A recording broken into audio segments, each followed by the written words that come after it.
새 언약 속의 기체신앙이라는 제목을 가지고 오늘 예레미야 31장 31절로 33절까지만 저희가 보도록 하겠습니다. 예레미야 31장 31절로 33절 한 절씩 교독하고 33절은 같이 읽도록 하겠습니다. 제가 먼저 31절 읽습니다. 여호와의 말씀이니라. 보라, 날이 이르리니 내가 이스라엘 집과 유다 집에 새 언약을 맺으리라. 이 언약은 내가 그들의 조상들의 손을 잡고 애굽 땅에서 인도하여 내던 날에 맺은 것과 같지 아니할 것은 내가 그들의 남편이 되었어도 그들이 내 언약을 깨뜨렸음이라. 여호와의 말씀이니라. 함께 했습니다. 그러나 그날 후에 내가 이스라엘 집과 맺을 언약은 이러하니 곧 내가 나의 법을 그들의 속에 두며 그들의 마음에 기록하여 나는 그들의 하나님이 되고 그들은 내 백성이 될 것이라. 여호와의 말씀이니라. 저희는 지금 다음 주까지 해서 4주간 이제 교회에 대한 방향성 이렇게 좀 초점을 맞춰서 설교를 함께 나누고 있는데, 꼭 교회의 방향성이다라기보다는 각자 개인에게도 좀 후회함 없는 신앙생활을 하기 위해서는 꼭 필요한, 또 스스로 도전해야 될 메시지라고 생각을 합니다. 기체신앙, 기체교회 이런 단어가 나오니까 사실 이제 뭐 처음 들어보는 단어들 아닙니까? 혼란스러워하시는 분도 계시고, 또 우리는 교회라는 점점 고체화되어지는 이 교회가 해체되더라도 저는 이런 기체교회가 되기를 원한다, 이런 메시지를 전했더니 그럼 이제 우리 교회 해체되는 거냐고, 목사님 이제 3개월 완식년 한 다음에 오는 것 맞냐고, 사라져 버리시는 거 아니냐 기체처럼, 우리는 어떻게 되는 거냐, 그냥 설교 잘 해주시고 우리 은혜 받고 있으니까 뭐 좀 그렇게 살아도 되는 거 아니냐고, 이제 그런 마음도 있으신 것 같아요.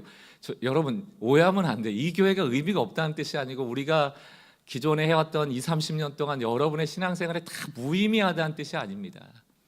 무의미하다는 뜻이 아니고, 지금 작금의 이 교회 현실 속에서 우리가 미래를 준비하고 다음 세대에게 무엇을 남겨주실까에 대한 기성세대로서 신앙에 대한 고민을 아니할 수 없다. 젊은 세대들도 마찬가지고요. 여러분, 우리가 교양 생활하러 온 게 아니잖아요. 주일날 교회 안 가면 찝찝해서 오는 게 아니잖아요. 여러분, 그런 종교 생활 할 것 같으면 굳이 아까운 시간에 여기 나올 필요가 뭐가 있습니까? 이왕 신앙생활 하려면 주님께서 말씀에 주신 대로 우리가 따라가는 것이 좋지 않겠습니까? 제가 지난주에도 어떤 목사님의 글을 읽고 참 무릎을 탁 치는 동감을 했었는데, 그게 뭐냐면, 여러분 이제 활시를 당겨서 활을 쏴서 관역을 맞추는 방법이 2개가 있어요. 하나는 정해진 관역에 열심히 연습해서 화살을 맞추는 방법이 있습니다. 훨씬 어렵죠. 훈련이 필요하죠. 그러나 더 쉬운 방법이 있어요. 일단 활을 쏘는 겁니다. 그리고 활이 맞은 데다가 우리가 관역을 그리면 돼요. 어떤 게 쉬워요? 후자가 훨씬 쉽죠. 교회가 굳어진다는 것, 신앙이 굳어진다는 것은 활을 먼저 쏘고 그 활이 맞은 자리에다 관역 그리는 방식의 신앙생활일 때가 많다. 그러나 쉬운 복음은 없고 쉬운 신앙은 없습니다. 하나님이 만들어 놓으신 그 관역에 우리가 자꾸 맞추려고 관역을 향하여 쏘는 훈련하지 않으면 우리는 고체화될 수밖에 없어요.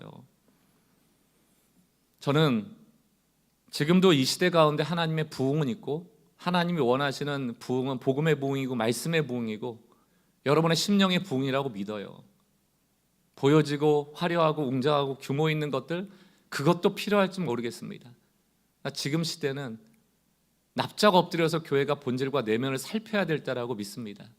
그 시대 속에서 이런 기체신앙에 대한 이야기를 드리고 있고, 그것이 단지 시대의 이야기가 아니고 말씀에서 우리에게 주는 이 신약시대의 이야기인 것을 여러분들이 분명히 아시라고, 지난주, 이번주, 다음 주까지 성경을 근간으로 하여서 이 기체신앙이 어디에 드러나 있는지를 우리가 좀 밝혀보기를 원하는 것입니다. 오늘도 예레미야 31장을 읽었지만 구약 성경 아닙니까? 예레미야는. 구약이라는 것은 옛 언약이라는 의미거든요. 신약이라는 것은 예수님이 오신 이후에 새 언약에 대한 이야기이기 때문에 신약이라고 부르는 것이거든요. 옛 구자, 새로운 신자를 쓰는 것 아닙니까? 예레미야서는 그런 분류로 보자면 구약이에요. 옛 언약의 글입니다. 그러나 예레미야는 옛 언약의 선지자임에도 불구하고 하나님께서 주신 메시지를 대언하는데, 그 안에는 내가 앞으로 새 언약을 주겠다라는, 이미 신약을 품고 있다라는 것이죠. 구약은 그림자 같은 겁니다. 달을 가리키는 손가락 같은 거예요. 예수님이 이 땅에 오셔서 신약으로 그 구약을 밝히 보여주신 그것은 바로 그림자가 아니고 실체이며 손가락이 가르쳤던 달이거든요. 누가복음 22장 19절에서 20절, 예수님이 스스로를 향하여 새 언약을 말씀하십니다. 성찬의 때이죠. 예수님이 십자가에 돌아가시기 전에 성찬하잖아요. 또 떡을 가져 감사기도 하시고 떼어 그들에게 주시며 이르시되 이것은 너희를 위하여 준 내 몸이라. 너희가 이를 행하여 나를 기념하라 하시고 20절, 저녁 먹은 후에 잔도 그와 같이 하여 이르시되 이 잔은 내 피로 세우는 새 언약이니. 이 예레미야의 새 언약이에요. 똑같은 새 언약입니다. 곧 너희를 위하여 붓는 것이다. 이것을 깨달았던 사도 바울은 뭐라고 이야기합니까? 고린도후서 3장 6절에서 8절, 그가 또한 우리를 새 언약의 일꾼 되기에 만족하게 하셨으니 율법의 조문으로 하지 아니하고 영으로 하셨다, 이렇게 되어 있거든요. 이스라엘 백성들은 율법을 규칙으로 만들었어요. 십계명을 돌판으로 만들었습니다. 지금 우리도 똑같은 오류를 범할 수 있어요. 하나님의 말씀을 성경책이라고 고쳐해버리고 예배를 교회라는 건물로 고쳐해버릴 때가 많다는 얘기입니다. 율법의 조문, 돌에 새겨진 돌판이 아니고 앞으로 새 언약은 영의 법이라는 얘기입니다. 영의 법, 성령의 법, 보이지 않는 성령에 따른 진리와 말씀이 작동하는 법이라는 것이죠. 7절을 보세요. 돌에 써서 새긴 죽게 하는 율법의 조문의 직분도 영광이 있어 이스라엘 자손들은 모세 얼굴에 없어질 영광 때문에 그 얼굴에 주목하지 못하였거늘. 여러분, 돌판을 보고 온 모세도 얼굴에 빛이 나서 사람들이 그 얼굴을 바라보지 못하였다면 8절, 하물며 영의 직분은 더욱 영광이 있지 않겠느냐. 옛 언약 그 돌판에 새겨진 말씀도 영광이었다면 성령의 진리의 말씀은 얼마나 더 큰 영광이겠는가 말씀하시는 거예요. 예수님이 또 뭐라고 말씀하십니까? 요한복음 2장 19절 21절, 예수께서 대답하여 이르시되 너희가 이 성전을 헐라 내가 사흘 동안에 일으키리라. 유대인들이 이르되 이 성전은 46년 동안에 지었거늘 너가 3일 동안에 일으키겠냐 하더라. 이게 고체적 발상이거든요. 하나님이 계신 저렇게 정성껏 이렇게 멋지게 지어놓은 성전 어떻게 너가 3일 만에 허물 수 있는가? 신성모독이다. 그러나 21절 뭐라고 되어 있습니까? 함께 읽어볼까요? 시작. 그러나 예수는 성전된 자기 육체를 가리켜 말씀하신 것이라. 누가 성전이에요? 이제 새 언약의 시대에는 예수가 성전이에요. 무엇이 교회입니까? 예수의 몸이 곧 교회이다. 예수는 교회의 머리요, 우리는 그리스도의 몸이니. 예수가 교회거든요. 예수가 교회입니다. 아무리 건물에 모여도 예수 없으면 교회가 아니라는 맥락이 여기에 있는 것이죠. 이것을 깨달았던 사도 바울은 뭐라고 또 얘기를 합니까? 고린도전서 3장 16절, 너희는 너희가 하나님의 성전인 것과 하나님의 성령이 너희 안에 계시는 것을 알지 못하느냐. 고린도전서 12장 27절, 너희는 그리스도의 몸이요 각 지체의 부분이라. 교회에 여러분들이 하나 유기체적인 기관들이라는 얘기입니다. 그런데 그 교회가 실체가 누구다? 예수다. 교회를 세운다는 것은 건물을 세우고 건물을 확장한다는 뜻이 아니에요. 교회는 뭐를 세우는 것입니까? 그리스도의 몸을 세우는 것이다. 예수를 세우는 것이라고요. 우린 예수를 드러내는 존재입니다. 베드로 사도도 똑같은 얘기를 합니다. 베드로전서 2장 5절, 너희도 산돌같이 신령한 집으로 세워지고 예수 그리스도로 말미암아 하나님이 기쁘게 받으실 신령한 제사를 드릴 거룩한 제사장이 될지니라. 우리를 향하여 뭐라고 말합니까? 너희는 신령한 집이라는 겁니다. 똑같은 얘기가 성경 안에 가득가득 들어있어요. 가장 정리를 잘한 구절이 에베소서 2장 20절로 22절이죠.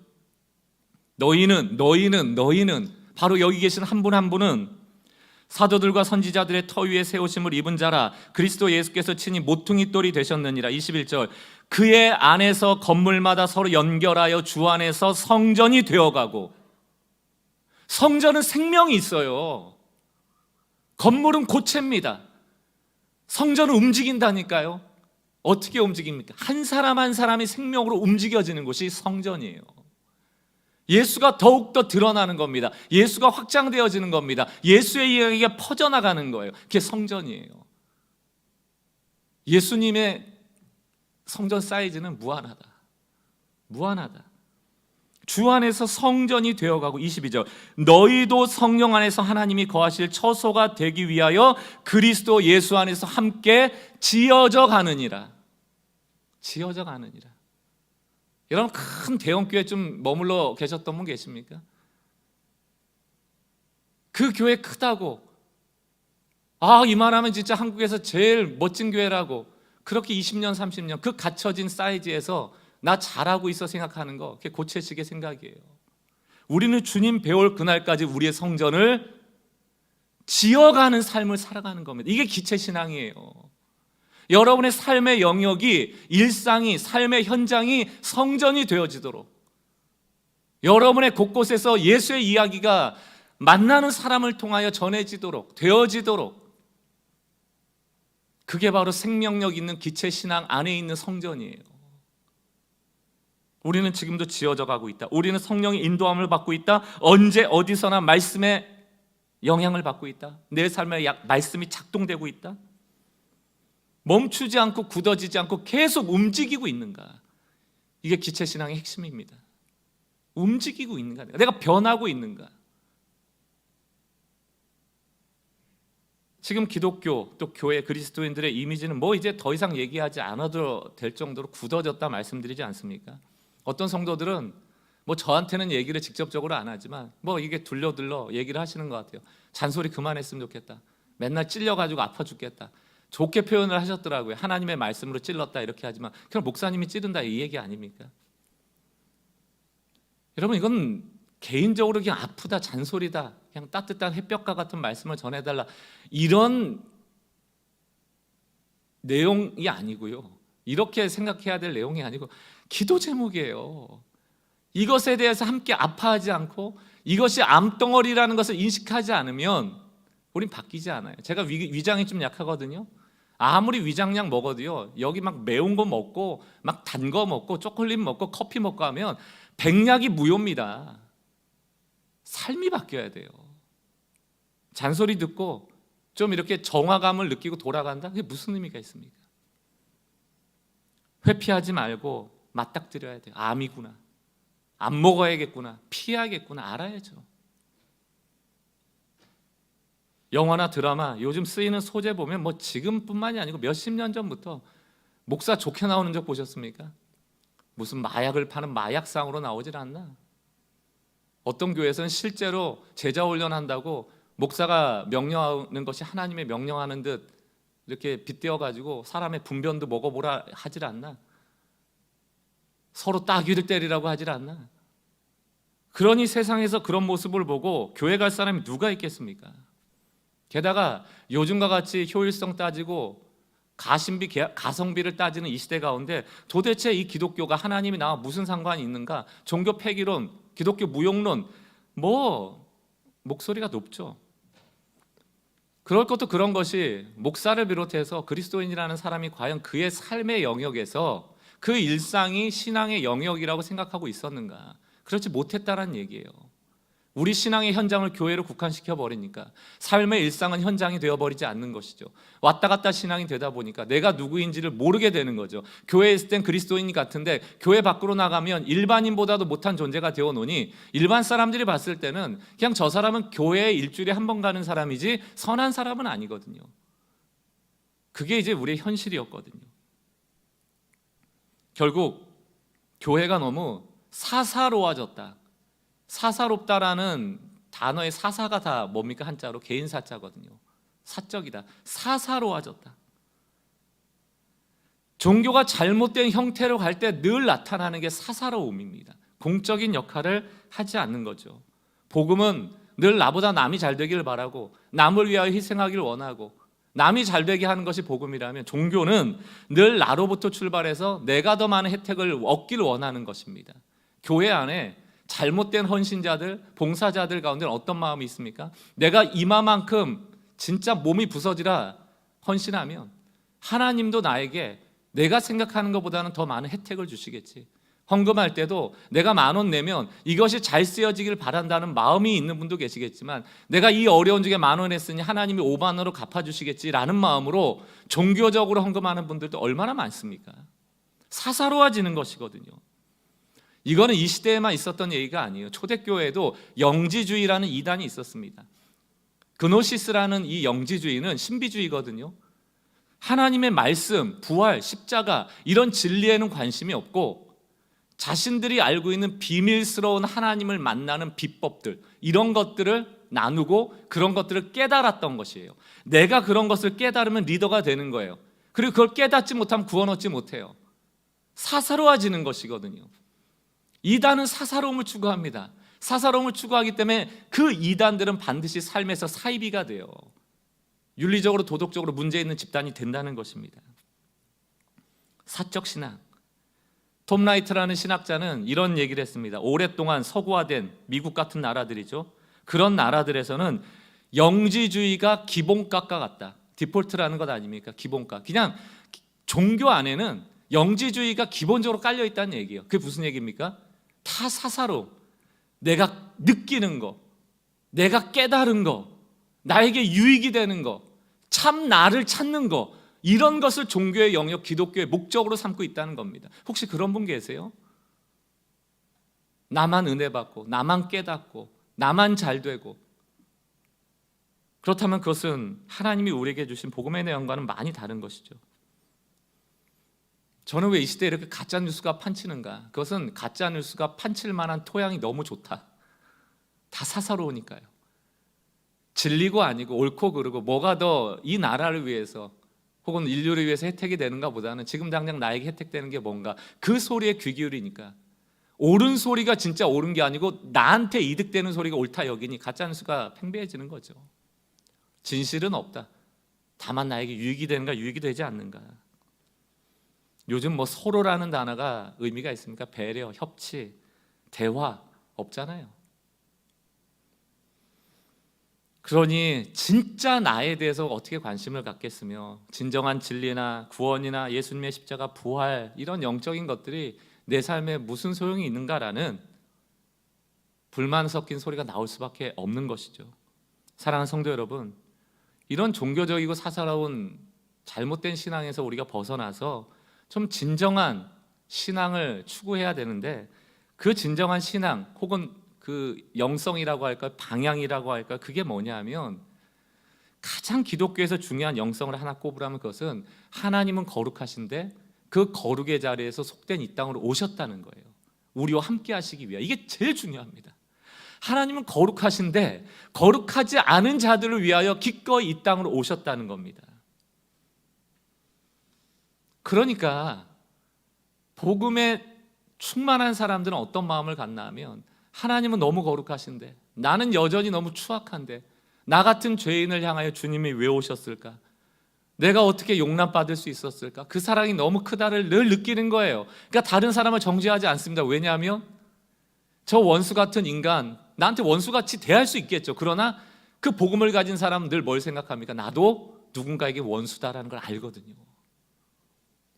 그런 나를 하나님의 그 거룩하심이 용납하여 찾아오신 것, 그게 복음의 사건이잖아요. 그 복음의 문화는 늘 사람을 순하게 만듭니다. 순한 사람들에서 순해지는 게 아니고요, 복음을 알기 때문에 순해지는 거예요. 반대로 기독교의 영성이 약화된다, 사적 종교로 타락되는 이유는 뭡니까? 내가 거룩한 줄 알아요. 내가 괜찮은 줄 알아요. 그래서 하나님도 나를 그러니까 돕는구나. 하나님을 만만하게 봐버려요. 내가 거룩한 줄 알고, 내가 사랑이 많은 줄 알고, 내가 자격이 있어서 용납받는 줄 알고, 내가 종교활동 많이 하니까 하나님 복 주신 줄 알고, 다 기득권 의식들이거든요. 그런 20, 30년 굳어진 고체신앙으로 딱 자리를 잡고 있으니 교회가 순환이 안 되는 거죠. 젊은 사람들이 빠져나가는 거죠. 복음이 안 들려지는 거죠. 신약시대 그 초대교회에서 장로들의 유전, 전통을 따랐던 바리새인과 다름이 없어지는 것이죠. 처음에 제가 서론에서 말씀드렸던 그 화살 비유를 치자면, 우리가 관역 만들어 놓고 그 관역에다 활 쏘고 있는 꼴과 똑같다는 얘기입니다. 이제 새로운 관역, 진짜 관역에다 활 쏠려니까 훈련을 안 했거든요. 연습을 안 했거든요. 안 맞거든요. 힘들거든요. 그 연습은 하지 않고 계속 관역 그려서 그 안에 화살 쏘는 거예요. 그리고 맞았다고, 좋다고. 이게 고체신앙이에요. 하나님은 이렇게 거룩하신데 추악한 세상 속으로 이렇게 이기적인 우리 가운데 오셨구나. 어떻게 오셨습니까? 지난주에 제가 설교로 정리해드렸잖아요. 하나님은 처음에 말씀으로 오세요. 형상으로 오시는 게 아닙니다. 또 성막으로 오셨죠. 다윗이 기꺼이 성전을 지어드리겠다 할 때 하나님이 그렇게 원하신 것은 아니지만 그 중심을 보시고 성전에도 역사하셨죠. 그러나 그 성전이 고체화됐을 때 바벨론의 포로로 끌려가게 하심으로 회당을 만드셔서 성전을 흩으셨죠. 그리고 예수님께서 스스로 다시금 성막이 되어서 이 땅에 장막을 치셨죠. 그리고 난 이후에 성령을 보내셔서 우리 안에 말씀으로 거하고 계시단 말이죠. 하나님은 어떻게 해서든지 우리와 함께 하시길 원하시는 겁니다.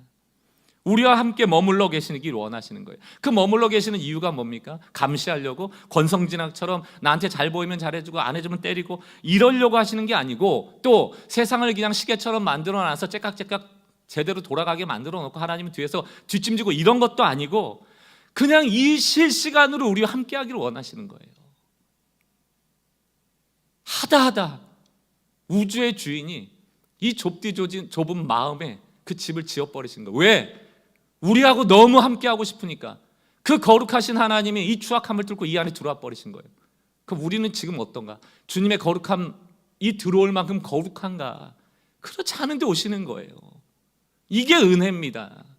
이걸 아는 사람은 어떻게 하면 하나님께 더 잘해드릴까? 어떻게 하는 것이 더 주님을 사랑하는 것일까? 어떻게 사는 것이 하나님을 실망시켜드리지 않고 내 인생이 후회하지 않는 신앙생활을 할 것인가? 기꺼이 하나님의 관역에 내 화살을 맞추려고 애쓰게 되거든요. 힘들어도.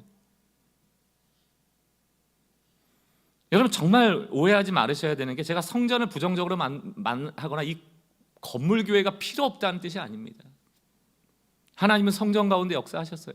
다윗의 중심에 역사하셨습니다. 솔로몬의 겸손함에 역사하셨고, 지혜를 구했던 그 솔로몬을 긍휼히 여기셨어요. 그러나 문제는 굳어지는 게 문제예요. 굳어졌을 때 돌파하고 생명력을 다시 불어일으키고 주께로 다시 나가고 그 말씀에 순종하는 일이 있어야 하는데, 그냥 성전에 굳어져 버린 대로 내버려 두는 거죠. 방치되는 것입니다.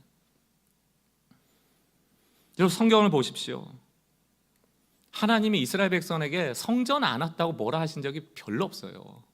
제사 안 드렸다고 뭐라 하신 적이 별로 없어요. 얼마나 열심히 성전에 가고 절기를 지키고 율법대로 그 하나하나를 다 따져서 살려고 했는지 몰라요. 오히려 하나님은 성전에 오는 것에 대해서 뭐라 할 때가 더 많았습니다. 이걸 여러분 부정적으로 적용해서 나는 뭐 마음도 없고 뭐 나는 은혜도 없는 사람 같고 나는 교만하고 난 사적인 사람이니까 에이 교회 가지 말라는 뜻인가 보다, 하나님도 안 받아주시는데 뭐하러 봐, 이렇게 부정적으로 적용하는 뜻이 아니고, 그렇다면 어떻게 하면 하나님이 받으시는 성전이 될까, 그런 교회가 될까, 이 고체교회에게 탄성을 줄까 생명을 줄까, 그걸 고민해야 된다는 것이죠. 에스겔 선지자도 예레미야와 똑같이 새 언약에 대한 이야기를 하거든요. 에스겔서 6장에서 10장까지는 하나님의 영광이 성전에서 떠나는 이야기입니다. 떠나는 이유의 핵심은 우상숭배예요. 에스겔서 8장 16절을 보십시오. 그가 나를 주님의 성전 안뜰로 데리고 가셨는데 주님의 성전 어귀에 바로 그 현관과 제단 사이에 사람이 25명이나 있었다. 제사 드리러 온 거거든요. 그들은 주님의 성전을 등지고 얼굴을 동쪽으로 하고 서서 동쪽 태양에게 절을 하고 있었다. 어디 와서? 성전에 와서. 성전에 와서 하나님을 등지고 동쪽 태양에게 절하고 있었다. 그러면 1타 2피 아닙니까? 성전, 곧 하나님께도 왔고 내가 원하는 우상에게도 경배하고, 얼마나 좋아요. 꼭 먹고 알 먹고 하나님도 잡고 우상도 잡고, 양쪽 다 나는 양다리를 잘 거치면서 두 사람한테, 두 존재에게 복을 받으니 난 2배로 복을 받겠구나, 이 생각 아닙니까? 우리의 삶에서도 사사로운 신앙이 되면 하나님 믿어서 하나님께도 복 받고 나도 내 나름대로 편법 써서 복 받고 이럴 때가 얼마나 많은지요. 이러고 있으니 하나님 참 좋으신 분이죠. 이런 사람들 벌하시면 되잖아요. 떠나세요. 근데 하나님의 영광이 성전을 떠나십니다. 떠나셔도 돼요. 왜? 온 우주가 하나님의 집이니까. 성전에서 떠나시면 하나님 어디 가 계실까? 너무 불쌍하다. 이 추운 날 어디서 주무실까? 걱정 안 하셔도 돼요. 이 교회가 너무 잘 해놔서 여기 아니면 하나님 못 오실 것 같으니까 여기 떠나셔봐야 하나님 손해야? 그런 생각 안 하셔도 돼요. 에스겔 10장 18절 여호와의 영광이 성전 문지방을 떠나서 그룹들 위에 머무르니, 그리고 그룹들과 함께 떠나십니다. 근데 여러분 놀라운 사실이 뭔지 아세요? 에스겔이 하나님의 영광이 떠나는 그 예루살렘의 성전에서 하나님의 영광이 나가버리시는 장면에 이 환상을 보는 것이 어딥니까? 에스겔은 바벨론의 포로 끌려간 포로입니다. 바벨론 그발 강가에서 이 환상을 봐요. 하나님 어디 계세요? 하나님 지금 어디 계십니까? 예루살렘의 성전에 계세요? 바벨론의 그발 강가에 계세요? 바벨론 그발 강가에 계시는 거예요. 에스겔과 함께 하시는 거예요. 여러분 이거를 잘 깨달으셔야 돼요. 하나님은 하나님이 계셔야 될 곳에 계시는데 하나님을 사모하고 하나님을 바라고 간절히 원하고 그 영광 드러내길 원하고 진심으로 예배하고자 하는 그곳에 계세요. 저는 우리 교회가 그런 교회 되기를 원합니다. 또 혹 여러분 삶 가운데 바벨론과 같이 나를 핍박하고 옥죄는 그곳에서도 하나님은 계시다. 그분을 의지하고 은혜를 구한다면 하나님 역사하신다. 여러분의 삶의 현장에서도 그 하나님의 말씀과 하나님의 환상을 보는 은혜가 있길 주의 이름으로 축원합니다. 결국 우상 숭배했던 이스라엘 백성은 어떤 결과를 초래하는가? 에스겔서 11장 12절을 세 번역으로 보세요. 그때서야 비로소 하나님의 영광이 떠나가고 바벨론의 심판이 있을 그때 너희는 내가 주인 줄 알게 될 것이다. 너희는 내가 정해준 율례대로 생활하지 않았다. 내가 정해준 규례를 지키지 않았고 오히려 너희의 주위에 있는 이방 사람들의 규례를 따라 행동하였다. 여러분 이것은 단지 성전에 와서 종교 행위에 대한 이야기를 넘어서서 그 우상 숭배가 만연한 삶이 그들의 일상의 생활에도 계속적으로 영향을 미치고 있다는 거예요. 여러분 성전에서조차 별을 섬기고 해를 섬겼던 이 사람들이 집에 가면 안 섬기겠어요? 더하면 더했지. 여러분 예배는 교회에 오는 종교 행위가 아니고 삶의 일상에서 하나님을 의지하는 모든 라이프 스타일을 포함하고 있거든요. 여러분 사도 바울이 신약 시대에 와서 로마서 12장 1절 뭐라고 되어 있습니까? 우리 한 목소리 읽어보겠습니다. 시작.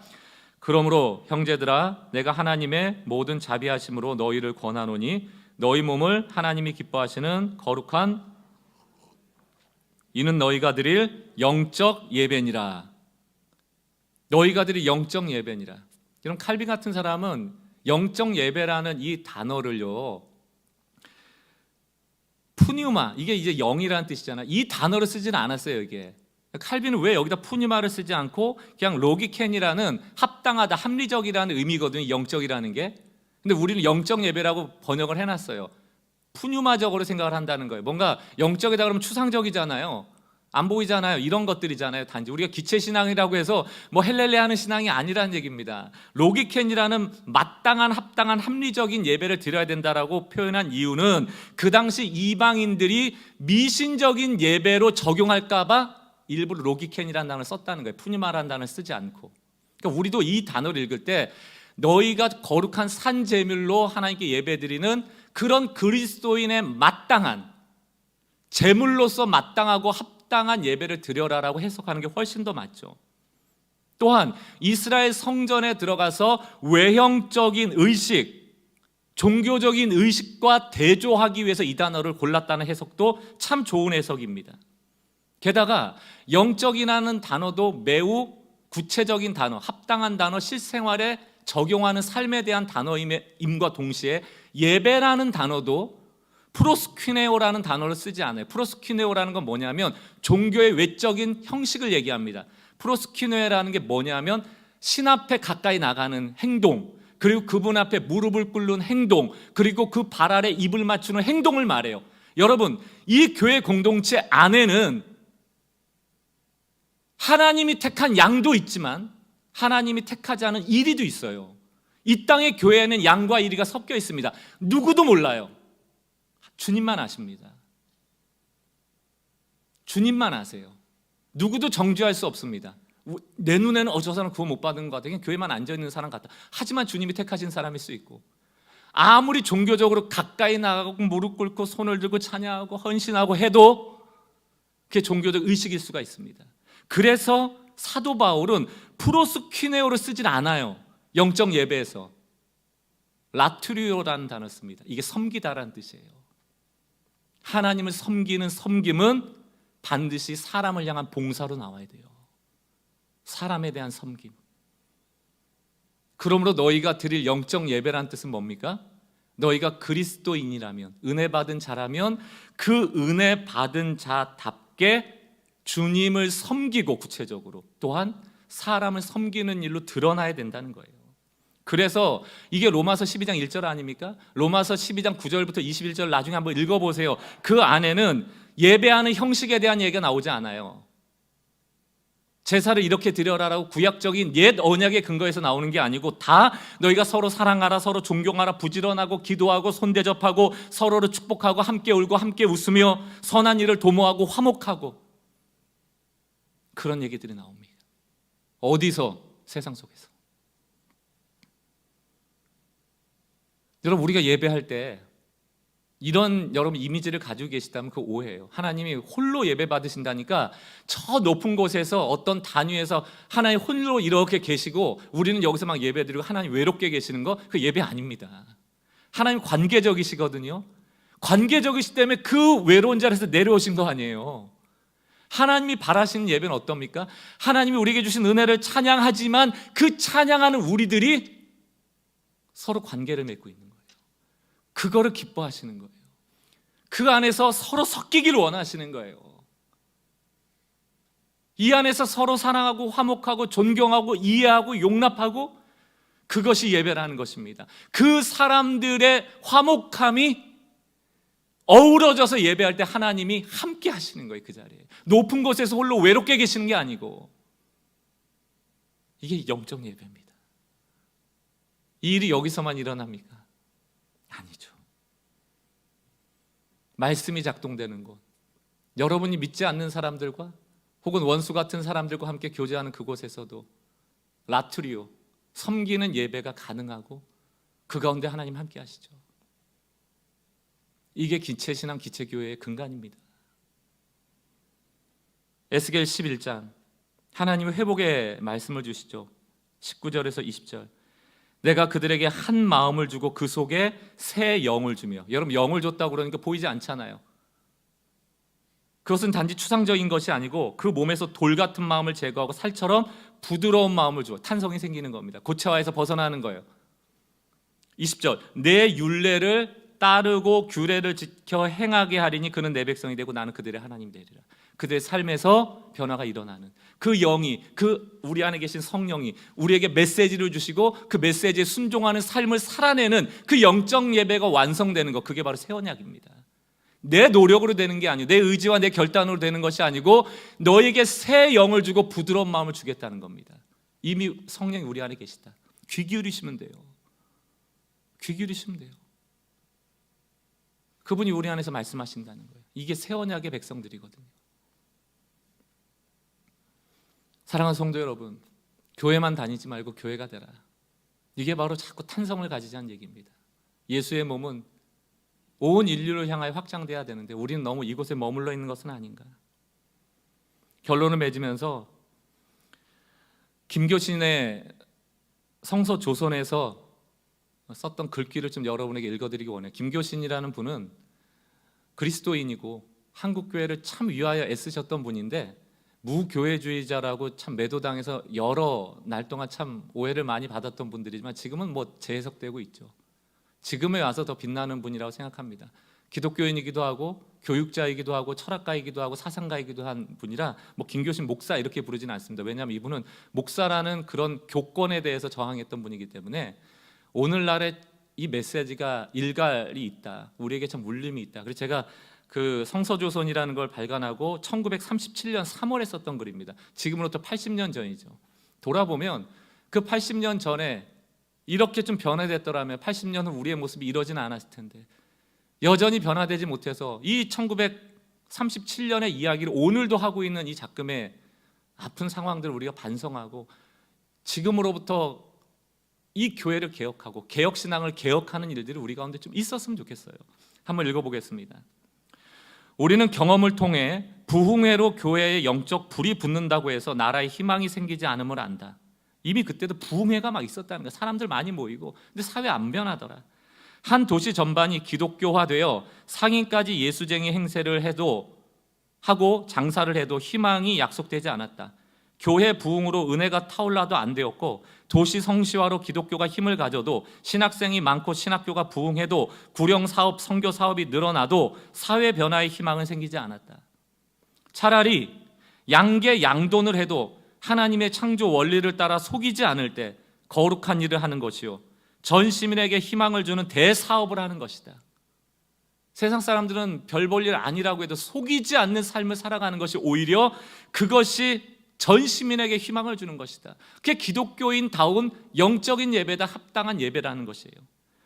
우리의 희망은 거대한 사업 성취나 신령한 사업 헌신에 있는 것이 아니라 진실한 인물의 출현에 있다. 진실한 인물의 출현에 있다. 양계 양돈을 하더라도 거짓되게 살지 않는 한 사람, 그 한 사람이 없다는 거예요. 비록 그가 그리스도처럼 세상에서 참패하더라도 참 의미에서 하나님을 믿고 하나님과 더불어 생각하고 노동하는 자라면 조선의 희망은 전적으로 그에게 있다. 저는 우리는 교회 인물들이 나오셨으면 좋겠어요. 좀 저항하고, 하나님이 만들어 놓은 그 관역이 작고 멀어 보여도 좀 열심히 쏘고 애쓰고 관역 근처라도 가도록 한다면 하나님이 열매 맺게 해주시리라 저는 믿습니다. 다만 내가 만들어 놓은 관역 안에 들어가서 거기서 안주하고 낮잠 자지는 않으셨으면 좋겠어요. 아무리 겉으로 부흥이 있는 것처럼 보이고 뭐 선교 사업하고 큰일 벌인다 해도 사회가 바뀌지 않았다. 이게 80년 전의 외침 아닙니까? 지금에서도 공감하는 것이 슬픈 현실 아닙니까? 사랑하는 성도 여러분, 정말 기체신앙의 사람들 되셔서, 여러분 한 사람 한 사람이 움직이는 교회 되셔서 곳곳에서 누가 알아주지 않아도 창조의 원리를 따라 속이지 않고 그리스도인다운 섬김의 삶을 살아내는 영적 예배가 먼저 부흥되기를 주의 이름으로 축원합니다. 그리고 여러분 주변에서 이런 말을 많이 듣게 되시기 바라요. 당신 같은 사람이 더 많았으면 좋겠습니다. 당신 같은 사람이 더 많았으면 좋겠습니다. 이게 우리 신앙의 목적 되시기 바랍니다. 그때 여러분 뭐라고 대답하셔야 돼요? 예수님 때문입니다. 예수님 때문입니다.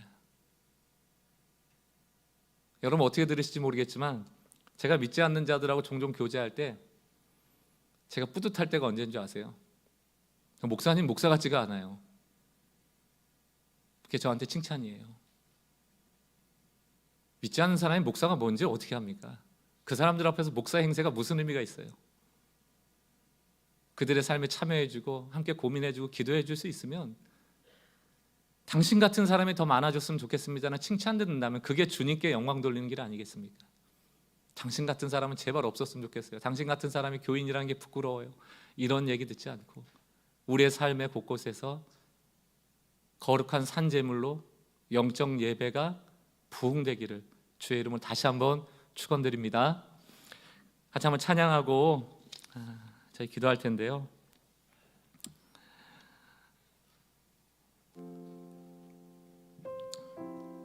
주의 말씀이 여러분들 이끌어 가시기를 축원합니다. 주의 말씀이 우리의 삶을 비춰 주실 때 그 비춰 주시는 삶에 반응하고 순종하여 정말 주변의 사람들을 좀 기쁘게 하는, 또 도와주는, 아주 단순하지만 그 진리가 우리 삶의 한 주간의 삶에 좀 열매 맺을 수 있기를 바라며, 주님 말씀으로 내 삶을 비춰주시고 이끌어 주십시오. 이 고백으로 주님 앞에 찬양합니다. 모르시는 분들은 또 가사를 묵상하면 좋겠습니다. 주 말씀 내 삶 비출 때 감사하게 하시옵소서.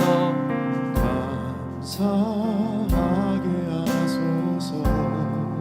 날마다 내게 주시는 말씀, 내게 주신 말씀, 그 말씀 따라, 그 말씀을 따라 살아가게 하소서. 다시 한번요. 주 말씀 내 삶을 비출 때, 주 말씀 내 삶 비출 때 겸손하게 하여 주십시오. 겸손하게 하소서. 날마다 주님 말씀을 주십니다. 내게 주신 말씀, 나의 삶 되어 주를 닮게 하소서. 이 진리를 선포합시다. 주의 말씀은 내 발의 등이요 내 길의 빛이 되시니 그 말씀 따라 한 걸음 또 한 걸음 살아가게. 우리 후렴 다시 한번 선포할까요? 주의 말씀은 내 발의 등이요 주의 말씀은 내 발의 등이요 내 길의 빛이 되시니 그 말씀 따라 한 걸음 또 한 걸음 살아가게. 우리 처음부터 다시 한번 고백하겠습니다. 주 말씀 내 삶을 비춰주십니다. 주 말씀 내 삶 비출 때 감사하게 하소서. 내게 주신 말씀 그 말씀을 따라 살아가게 하소서. 주 말씀 내게 비출 때 주 말씀 내 삶 비출 때 주님처럼 겸손하게 하소서. 날마다 내게 주신 말씀 내게 주신 말씀 나의 삶 되어 주를 우리 모두가 작은 예수입니다. 주의 성전을 지어가는 자들입니다. 주의 말씀은 내 발에 내 발의 등이요 내 길에 내 길에 아멘. 빛이 되시니 그 말씀을 따라서 그 말씀 따라 한 걸음 또 한 걸음 아멘. 살아가게 하소서. 주의 말씀은 내 발의 등이요 주의 말씀은 내 발의 등이요 내 길의 빛이 되시니 그 말씀 따라 한 걸음 또 한 걸음 살아. 영적 예배의 부흥을 꿈꾸며 다시 한번 선포하겠습니다. 주의 말씀의 부흥을 주의 말씀은 내 발의 등이요 아멘.